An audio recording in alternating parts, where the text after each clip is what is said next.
Okay ప్రియులరా, ఈరోజు ప్రత్యేకమైన దినము, మట్టల ఆదివారపు దినము. ప్రియులరా, ఇక మట్టల ఆదివారపు దినాన్ని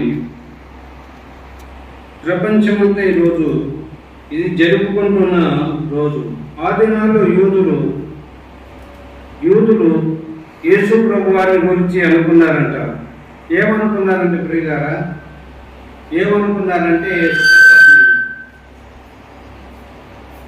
యేసు ప్రభు వారిని ఏమనుకున్నారంటే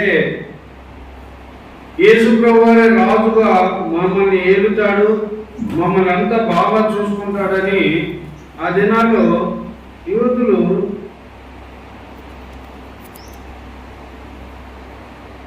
యేసు ప్రభు వారి గురించి తలంచారు. ప్రియులారా, యూదులు యేసు ప్రభు వారి గురించి గొప్పగా తలంచారు. యూదుల రాజు అని తలంచారు, మమ్మల్ని ఏలుతాడని తలంచారు. తలంచి ఆయనను గొప్పగా ఊహించుకున్నారు. యేసు ప్రభు వారి గురించి చాలా గొప్పగా ఊహించుకున్నారు. కానీ యేసు ప్రభు వారు ఎందుకు వచ్చారని అంటే ఆయన స్పష్టంగా చేశాడు, చెప్పాడు ఏంటంటే, నేను ఈ లోకంలో రాజుగా ఉండడానికి రాలేదు, నేను రాజుగా ఉండడానికి రాలేదు, ఈ లోకంలో ఉన్న మనుషులందరి పాపుల వరకు చనిపోవడానికి వచ్చాను. నాది ఇంకొక 1000 ఏళ్ల పరిపాలన నాకు ఇంకొకటి ఉంది. ఇప్పుడైతే నేను రాజుగా ఉండడానికి రాలేదు, కానీ నేను వచ్చిన ఉద్దేశం ఏంటంటే మనుషుల యొక్క పాపముల కొరకు నేను చనిపోయి సమాధి చేయబడి తిరిగి 3వ దినములో లేవడానికి వచ్చానని చెప్పడం జరిగింది. అప్పుడు వాళ్ళు యేసు ప్రభువాన్ని సరిగా అర్థం చేసుకోక యూదులు ఏం చేశారంటే, శాస్త్రులు పరిచయులు వీళ్ళందరూ యేసు ప్రభువాన్ని ఎలాగైనా చంపాలని ఆలోచన చేశారు. ఎలాగైనా యేసు ప్రభువాన్ని చంపాలని కేకలు వేయడం జరిగింది. యేసు ప్రభువును చంపడానికి ప్రణాళికలు వేసుకున్నారు. ప్రియులారా, చూడండి ప్రియులారా, మత్తయి సువార్త చూడండి.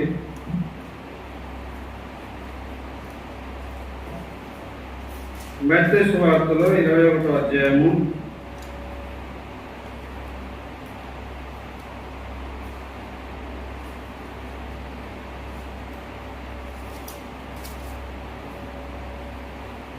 యేసు ప్రభువారు తమ యొక్క శిష్యులను పంపించాడు. శిష్యులను ఏం చెప్పండి, అయ్యా మీరు వెళ్ళి పలానా చోటికి వెళ్ళి అక్కడ గాడిద పిల్లలు కట్టబడి ఉంటే తీసుకుని రండి అని చెప్పి పంపించాడు.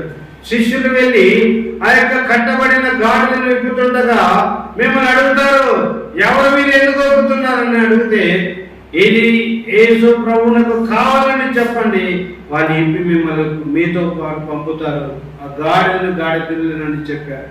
అలా విప్పుతుండగా ఏంటంటే, ఎవరు మీరు ఇలాగ విప్పుతున్నారు, ఇవి మా గాడిదలు ఎందుకు విప్పుతున్నారంటే, అయ్యా ఇది యేసు ప్రభు కావాలని చెప్పి పంపించాడు అయ్యా, అందుకని అయితే తీసుకెళ్ళండి అని పంపించేసి వస్తూ ఉండగానే చూడండి ప్రియులారా, 5వ వచనం, 21వ అధ్యాయము 5వ వచనం.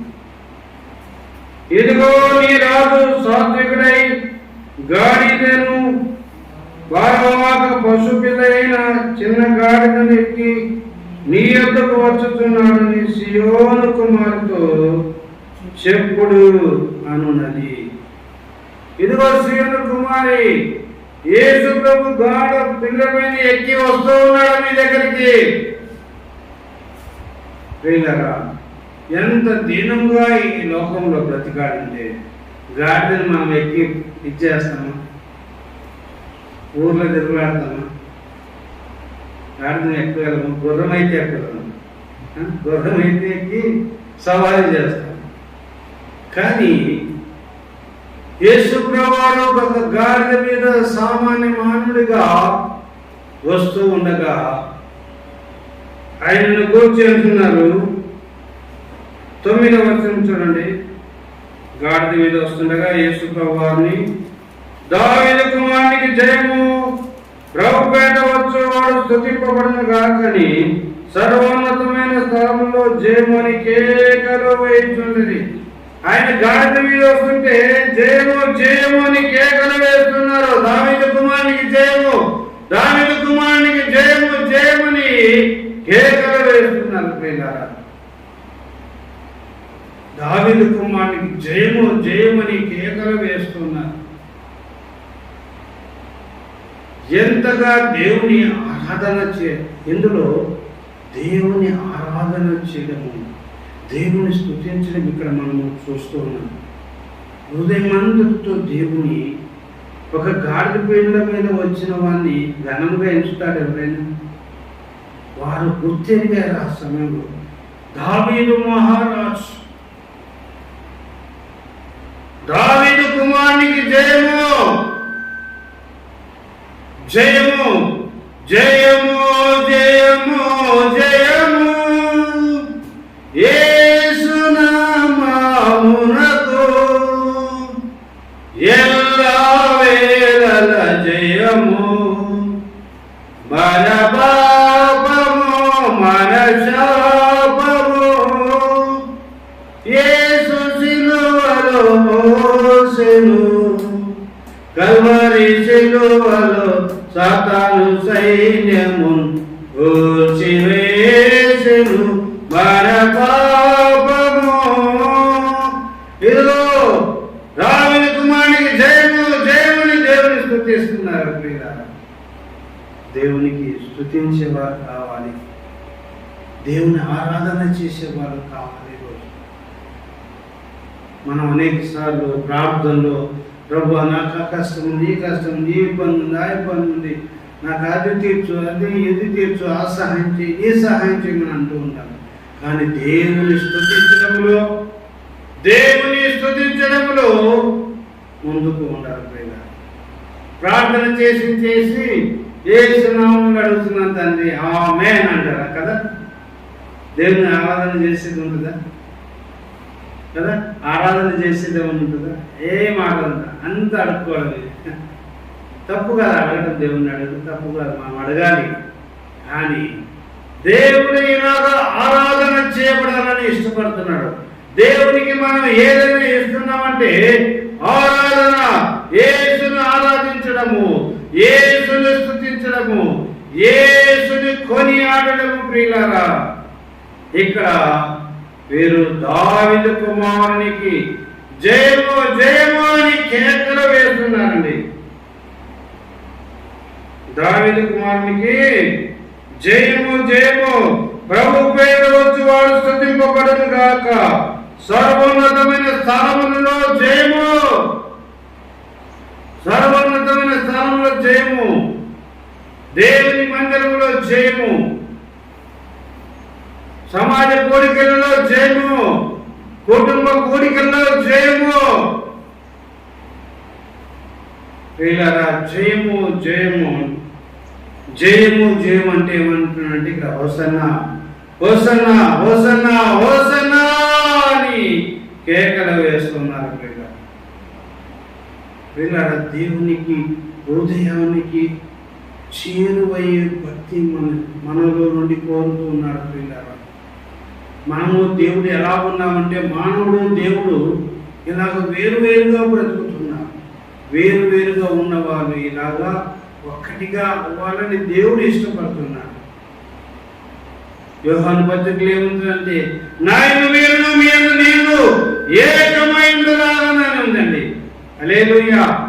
మనమంతా మనం ఆయనలో, ఆయన మనలో ఒక్కటైపోవాలంట. అలాగా దేవుడు మనల్ని తనలో ఐక్యము చేసుకోవాలని అనుకొని ఆశపడుతూ ఉన్నాడండి. నిన్ను నన్ను తనలో ఏనుగు చేసుకోవాలని ఆశపడుతున్నాడు. నన్ను ఐక్యము చేసుకోవడానికి ఇష్టపడుతున్నాడండి. ప్రియులారా, ఆరాధన చేయవచ్చు, భక్తి ఐక్యము చేయాలి. మన భక్తి దేవునితో కలిసిపోయే భక్తి చేయాలి. దేవునితో కలిసిపోయే భక్తి మానవుడు చేయాలి. పై భక్తి కాదు, నామకార్థ క్రైస్తవ జీవితము కాదు. దేవునికి ఇష్టమైన భక్తి, దేవునికి నమ్మకమైన భక్తి చేయవాలి ప్రియులారా. అలాంటి భక్తిని చూసి దేవుడు సంతోషిస్తాడు. ఒకప్పుడు నేను అన్ని రకాలుగా పాపంలో, చెడులో జీవించాను. తాగుల్లో, అబద్ధాలు, గొడవలు చేయడంలో, అమ్మాయిలు అల్లరి చేయడంలో, అన్ని రకాలుగా దేవునికి అసహ్యంగా జీవించేవాడు. దేవుని సన్నిధికి వచ్చినాక అన్ని పాపాలు ఒప్పుకొని సరి చేసుకుని దేవుని సన్నిధిలో ఇష్టంగా బ్రతకడం ప్రారంభించాను. దేవునికి మహిమకరంగా ప్రారంభించాను. ఆ రోజు నుంచి ఈ రోజు వరకు వెనుకడికి వేయకుండా దేవుని కొరకు బ్రతుకుతున్నాండి. ఎవరి కొరకు బ్రతకాలని? మనము దేవుని కొరకు బ్రతకాలి. దేవుని కొరకు బ్రతికితే మనకు దేవుడు తక్కువ చేస్తారా? ఏమైనా తక్కువ చేస్తారా? దేవుని కొరకు నీతిగా బ్రతికామనుకోండి, దేవుడు మనకు తక్కువ చేస్తాడు. దేవుని కొరకు పరిశుద్ధంగా బ్రతికామనుకోండి, దేవుడు మనకు తక్కువ చేస్తాడు, సమృద్ధిగా దీవిస్తాడు. దేవుని కొరకు ఎవరైతే పరిశుద్ధంగా బ్రతుకుతారో, దేవుని కొరకు ఎవరైతే నీతిగా ఉంటారో, న్యాయంగా నడుచుకుంటారు, కనికరం కలిగి జీవిస్తారు, అట్టి వారిని దేవుడు ఉన్నతంగా దీవిస్తాడు. దేవుడు ఉన్నతంగా హెచ్చిస్తాడండి. హల్లెలూయా, హల్లెలూయా. దేవుడు మానవుడు హెచ్చించాలని ఆశపడుతున్నాడు, కానీ దేవునికి వ్యతిరేకంగా నడుచుకోవడం వల్ల దేవుడు మనుషుని దీవించలేకపోతున్నాడు. దేవుడు హెచ్చించలేకపోతున్నాడు. నమ్మకార్థ క్రైస్తవులు దాన్ని బ్రతుకుతున్నారు కాబట్టి దేవుడు వారిని దీవించలేకపోతున్నాడు, దేవుడు వారిని హెచ్చించలేకపోతున్నాడు. కాబట్టి మానవుల్లో దేవుని స్తుతించి ఆరాధించి దేవుని మయంపరిచే కృప ఉండాలి, మనస్తత్వం కలిగి ఉండాలి. ఇక్కడ దావీదు కుమారునికి జయము జయము, హోసన్నా హోసన్నా హోసన్నా అని దేవుని స్తుతిస్తున్నారు. దేవుని స్తుతించి కొనియాడుచున్నారు. ప్రియులారా, ఈ యొక్క మట్టల ఆదివారం గురించి మత్తయి సువార్త 21వ అధ్యాయం 1 నుంచి 11వ వచనం వరకు, మార్కు సువార్త 11వ అధ్యాయం 1 నుంచి 10 వరకు, లూకా సువార్త 19వ అధ్యాయం 29 నుంచి 38 వరకు, 21వ అధ్యాయం 4 నుంచి 8 వరకు, యోహాను సువార్తలో 12వ అధ్యాయం 12వ వచనం నుంచి 15వ వచనం వరకు ఈ మట్టల ఆదివారం గురించి రాయబడింది. ప్రియులారా, దేవుని స్తుతించడము, ప్రియులారా, కొనియాడడం చూస్తున్నాం. దేవుని స్తుతించి కొనియాడడం చూస్తున్నాం. యోహాను సువార్త చూడండి. యోహాను సువార్త 12వ అధ్యాయం చూడండి.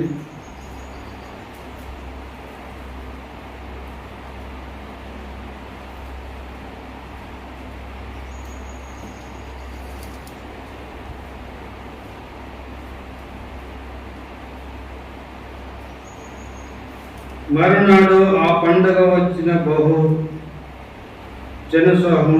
సమూహము యేసు యెరూషలేమునకు వచ్చుచున్నాడు విని ఖర్జూరపు మట్టలు పట్టుకొని ఆయన ఎదురు కనబోయి, జయము, ప్రభు పేరిట వచ్చుచున్న ఇశ్రాయేలు రాజు స్తుతింపబడును గాక అని కేకలు వేసి మట్టలు పట్టుకొని, పిల్లలు ఈరోజు కర్నూలులో ఎంతో మంది పిల్లలు, సండే స్కూల్ పిల్లలు మట్టలు పట్టుకొని దావీదు కుమారుని జయము జయము జయము, హోసన్నా జయము జయము అని ఎంతగానో కేకలు వేసి దేవుని స్తుతిస్తూ చక్కగా రోడ్ల మీద ర్యాలీగా తిరుగుతుంటే ఎంత బాగుంటుందో.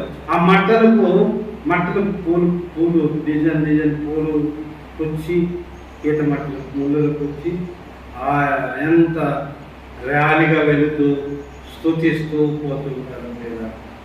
చిన్న పిల్లల నుంచి దేవుడు స్తుతించబడుతున్నాడు. ప్రియులారా, 14వ వచనం చూడు. సీయోను కుమారి భయపడకుము, ఇదిగో నీ రాజు గాడిద పిల్ల మీద ఆసీనుడై వచ్చుచున్నాడని వ్రాయబడిన ప్రకారం యేసు ఒక చిన్న గాడిదను కనుగొని దాని మీద కూర్చొని ఉండెను. ఆయన శిష్యులు ఈ మాటలు మొదట గ్రహింపలేదు, కానీ యేసు మహిమపరచబడినప్పుడు అవి ఆయనను గురించి వ్రాయబడినని వారు ఆయనకు వాటిని చేసిరని జ్ఞాపకములకు తెచ్చుకొనిరి. ఆయన లాజరును సమాధి నుండి పిలిచి మృతుల్లో నుండి అతన్ని లేపినప్పుడు ఆయనతో కొండ ఉండిన జనులు సాక్ష్యమిచ్చుచుండిరి. ప్రియమైన దేవుని బిడ్డలారా, దేవుని శిష్యులు కూడా ఈ యొక్క యేసు ప్రభువారి లోకంలోనికి దావీదు కుమారుడుగా మరణించి సమాధి చేయబడుతున్న ఆ జ్ఞానం గ్రహింపు కూడా వారికి లేదంటే తర్వాత జ్ఞాపకం వచ్చిందంట. తర్వాత జ్ఞాపకం వచ్చింది. ప్రియులారా, దేవుని కొరకు బ్రతికిన కొద్ది కాలమైన దేవుని కొరకు నమ్మకంగా బ్రతకాలి. నిజమైన క్రైస్తవుడుగా మనము బ్రతకాలి. నిజమైన క్రైస్తవుడుగా మనము బ్రతకాలి. నిజమైన క్రైస్తవుడుగా లోకంలో దేవునికి చెడ్డ పేరు రాకుండా మనం మన విశ్వాస జీవితంలో ముందుకు సాగాలి. దేవునికి చెడ్డ పేరు తీసుకొని వచ్చే ఏ క్రియ అయినా మనలో ఉండకుండా చూసుకోవాలి. అలాగా ఉన్నప్పుడు దేవుని చేత ఆ వ్యక్తి దీవించబడతారండి. అలాగా జీవించిన వ్యక్తులే అబ్రహాము కావచ్చు, ఇస్సాకు, యాకోబు కావచ్చు, యోహాను, ఆంద్రేయ, మత్తయి, మార్కు, వీళ్ళందరూ అన్ని వలలు చేపలు పట్టే పని చేసేవాళ్ళు. మత్తయి, మార్కు, ఆంద్రేయ వీళ్ళందరూ. కానీ రండి నన్ను వెంబడించండి అంటే అన్ని విడిచిపెట్టి వచ్చేసారండి కదా. అన్ని విడిచిపెట్టి వచ్చారు. అయ్యో, నా భార్య పిల్లలు ఎట్లా బతకాలి, నా కుటుంబం ఎట్లా బతకాలని ఆలోచన చేయలేదు. వదిలిపెట్టి రా నన్ను వెంబడించన్నాడు యేసురావు. వదలంట వాడేసి వెంబడించేశారు. చేపలు పట్టే వాళ్ళ గురించి ఈరోజు మనం చదువుకుంటున్నాం. చేపలు పట్టే వాళ్ళు ఎట్లుంటారు? బాగా టిప్ టాప్లో ఉంటారా? ఫుడ్ కొట్టేస్తుంటారా? వాళ్ళని చూస్తేనే చేపల వాసన కంపు ఉంటుంది కదా. అలాంటి వ్యక్తులను దేవుడు గొప్పగా చేశాడు. హల్లెలూయా, హల్లెలూయా. ఎందుకు వీటిచ్చి నన్ను వెంబడించండి అంటే వాళ్ళు అక్కడ వదలు పాడేశారు. లక్షలు సంపాదిస్తారు చేపల వ్యాపారం చేసేవాళ్ళు. ఇటు పక్క మనకు అంత లేదు, కానీ కోస్తా ప్రాంతాల్లో బాగా సముద్ర తీరాల్లో చేపలు పట్టేవాళ్ళు. చేపల చెరువులే ఉంటాయి అటుపక్క కదా. వాళ్ళు లక్షల రూపాయల వ్యాపారాలు చేస్తారు. అలాంటి వ్యాపారాన్ని వదులుకొని వచ్చారు కాబట్టి యేసుని వెంబడించారు. అన్ని వదిలిపెట్టేశారు. ఏది వద్దు, యేసు నుండి వెంబడించమన్నాడు అన్నారు అంటే వెళ్ళిపోయారంటే యేసు ప్రభు వెంబడి. ఒక ఆయన అయితే మరి అద్భుతం ఏంటంటే, ప్రభువా మా తండ్రి చనిపోయినాడు, సమాధి చేసుకుని వస్తాం ప్రభువా అంటే కూడా, అయ్యా మృతులు పాటి పెట్టిన ముందు నన్ను వెంబడించాడు. వాళ్ళ నాన్న కూడా సమాధి చేయకుండా వెంబడించాడు. హల్లెలూయా. అంటే ఇప్పటికైనా మనం చేస్తే నానాకుగా తిడతారనుకోండి అని దేవుడు అంటే వెంబడించారండి. అందుకని ఆయన గొప్పవారిగా చేశాడు, గొప్ప జ్ఞానంతో నింపాడు, అద్భుతాలు చేశాడు. కొంటివారు లేచి నడవంటే నడిచారు. గుడ్డి వాళ్ళని చూసి గుడ్డి వాళ్ళని చూపు పొందుదు కాకంటే చూపు పొందుకున్నారు. పక్షవాతం లేచి నడవంటే లేచి నడిచారు. ఎంత శక్తితో నింపి వాడుకున్నాడండి. హల్లెలూయా. ప్రియులారా, సమస్తాన్ని వదిలిపెట్టి ఎవరైతే యేసుని వెంబడిస్తారో ఆ వ్యక్తులను దేవుడు గొప్పగా చేస్తాడు. దావీదు కుమారునికి జయము జయము జయము కలుగును కాకన్నట్టుగానే నీవు కూడా నీ స్నేహితుల్లో దీవించబడతావు, నీ బంధువులో మయపరచబడతావు, నీ యొక్క పొరుగు వారి మధ్య నువ్వు హెచ్చించబడతావు. ఏం దీవించబడ్డాడు, ఎంత బాగా చదువుకున్నాడు, ఎంత మంచి ఉద్యోగం పొందుతున్నాడని నీ బంధువుల స్నేహితులు నిన్ను పొగడేటట్లుగా నిన్ను దేవుడు హెచ్చిస్తాడండి. నిన్ను పొగిడేటట్టుగా నిన్ను హెచ్చిస్తాడు. ఒకరోజు నీవు దేవునికి ఇష్టమైన భక్తి చేస్తున్నప్పుడు, దేవునికి నమ్మకంగా దేవుని మార్గంలో నడుస్తూ ఉన్నప్పుడు ఒకరోజు ఎత్తుకుంటాడు. ఆయన దీవిస్తే ఇట్లా చిటిక వేసినంత సమయంలోనే దీవించేస్తాడు. హల్లెలూయా, హల్లెలూయా. చిటిక వేసినంత సమయంలో నన్ను దీవించడానికి సమర్థుడు. ప్రియులారా, దేవునికి నమ్మకంగా బ్రతుకుతాడు. దావీదు కుమారుడా జయము జయమని హోసన్నా హోసన్నా అని స్తుతించినట్టుగా నేను యేసును స్తుతిస్తూ యేసుకు మహిమకరముగా జీవిస్తా. ప్రార్థన చేసుకున్నాను. ప్రియులారా, ప్రభువా, నేను నీ కొరకు నమ్మకంగా బ్రతుకుతాను యేసయ్యా. నీ కొరకు మహిమకరంగా నేను బ్రతుకుతాను యేసయ్యా. నీకు ఇష్టంగా బ్రతుకుతాను యేసయ్యా. యేసయ్యా, నీ శిష్యులు నన్ను వెంబడించు అని అనగానే నిన్ను ఆ దినాలు వెంబడించారు ప్రభా. ఆ చేపలు పట్టుకునే వారి గురించి మేము ఘనముగా చెప్పుకుంటున్నాము, గొప్పగా మాట్లాడుకుంటున్నాము. నాయన మీకు వందనాలు తండ్రి. నిన్ను వెంబడించే బిడ్డగా నన్ను చేయమని అడగండి ప్రభా. నీకు నమ్మకంగా బ్రతికే బిడ్డగా మమ్మల్ని చేయండి. నామకార్థ క్రైస్తవులుగా మేము ఉండకుండా మమ్మల్ని చేయండి ప్రభు. మమ్మల్ని పరిశుద్ధులుగా నీతిమంతులుగా చేయండి. దేవునికి భయభక్తులు కలిగి జీవించే బిడ్డగా మమ్మల్ని చేయండి.